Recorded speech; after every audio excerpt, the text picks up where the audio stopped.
Hello guys, welcome back to our channel. நான் தான் உங்கள் குரு. நாம் இன்னைக்கு இதில் பார்க்க போகிறது 2010 எடுக்கப்பட்ட லீஜியன் படம் எப்படி இருக்குது அப்படிங்கிறத இதில் பார்க்க போகிறோம். ஸோ இந்த லீஜியன்கிற படம் வந்து ஒரு ஃபேண்டசி ஹாரர் மூவியாக எடுத்துருக்காங்க. தமிழ் டப்பிங்கோடய அவைலபிளாக இருக்குது. ஸோ இந்த படம் பார்க்கலாமா இல்லையா, பார்க்கறதுக்கு எப்படி வந்திருக்கு, படத்தோட தமிழ் டப்பிங் எப்படி இருக்குது அப்படிங்கிறதெல்லாம் இந்த வீடியோவில் பார்த்துடலாம். அதுக்கு முன்னாடி தான் படத்தோட கதை என்ன அப்படிங்கிறத ஃபஸ்ட்டு பார்த்துருவோம். மனிதர்களை படைச்ச கடவுள் மனிதர்கள் மேலே வச்சிருந்த அந்த நம்பிக்கை இழந்து போகிற அளவுக்கு மனிதர்கள் ரொம்ப மோசமான நிலைமைக்கு போயிட்டு இருக்காங்க. இதனால வந்து கடவுள் ஏஞ்சல்ஸ் எல்லாத்தையுமே பூமிக்கு அனுப்பி அந்த மனிதர்களை ஒட்டுமொத்தமாக அழிச்சிருங்க அப்படிங்கிற மாதிரி அனுப்பி விட்றாங்க. அதில் ஒரு ஏஞ்சல் தான் நம்ம ஹீரோ.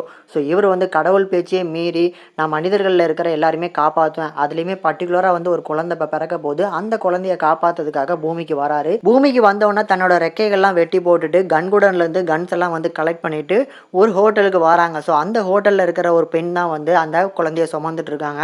இந்த குழந்தைய காப்பாற்றுறதுக்காக அந்த ஹோட்டலுக்குள்ளே நடக்கிற ட்ராமா என்ன, யாரெல்லாம் வந்து அந்த ஹோட்டலில் வந்து அட்டாக் பண்ண வராங்க, அவங்க கிட்ட இருந்து அந்த குழந்தைய காப்பாற்றினாங்களா இல்லையா நம்ம ஹீரோ அப்படிங்கிறத அந்த படத்தோட மொத்த கதையுமே சொல்லிடலாம். இப்போ இந்த படம் பார்க்கறதுக்கு எப்படி இருக்குது அப்படிங்கிறத பார்க்கறதுக்கு முன்னால் இந்த படத்தோட கதை பார்க்கறதுக்கு எப்படி இருக்குது அப்படிங்கிறத நீங்கள் கெஸ் பண்ணியிருப்பீங்க.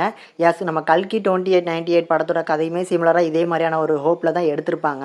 அங்கே நம்ம தீபிகா படுகோனை காப்பாற்றுறதுக்காக அஸ்வத்தாமன் இருக்கிற மாதிரி இந்த இடத்துல வந்து இந்த குழந்தைய காப்பாற்றுறதுக்காக ஒரு ஏஞ்சல்ஸ் இருக்குது. ஸோ அந்த ஏஞ்சல் காப்பாற்றுச்சா இல்லையா அப்படிங்கிற மாதிரியான ஒரு ஸ்டோரி கரெக்டாக டைம் பார்த்து இந்த படத்தை ரீரிலீஸ் பண்ணியிருக்காங்க அப்படிங்கிறது பார்க்கும்போதே நல்லா தெரியுது.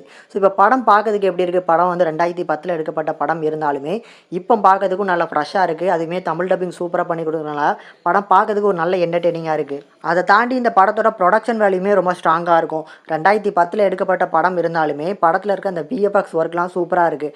பர்டிகுலராக வந்து இந்த ஏஞ்சல்ஸே டிஃப்ரெண்ட்டாக வந்து இவங்க கிரியேஷன் மூலமாக காமிச்சிருப்பாங்க.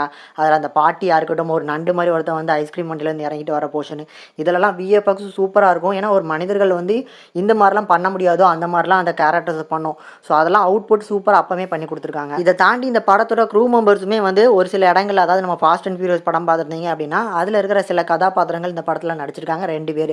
ஸோ அவங்களுமே வந்து இந்த படத்தில் இருக்கிறனால என்னமோ படம் பார்க்கறதுக்கு இன்னும் வந்து இன்ட்ரெஸ்டிங்காக இருக்கும். கண்டிப்பாக ஒரு ட்ரை பண்ணி பாருங்கள். படத்தை ஃபேமிலியோட பார்க்கலாமான்னு கேட்டிங்கன்னா கண்டிப்பாக ஃபேமிலியோட பார்க்கலாம். எந்த விதமான டிஸ்டர்பிங்கான விஷுவல்ஸ் இருக்காது. என்ன அந்த ரத்தம் தெரிக்கிற மாதிரியான ஒரு கோரியான அந்த போர்ஷன்ஸ் இருக்கும், அதை மட்டும் மைண்டில் வச்சுக்கோங்க. இந்த படத்துக்கு நம்ம சில இந்த ரேட்டிங்னு பார்க்கும்போது 5க்கு 2.9 வரைக்கும் ரேஷியோ கொடுத்துருக்கோம். மறக்காம சர்ப்ரைஸ் பண்ணுங்க. தேங்க்யூ.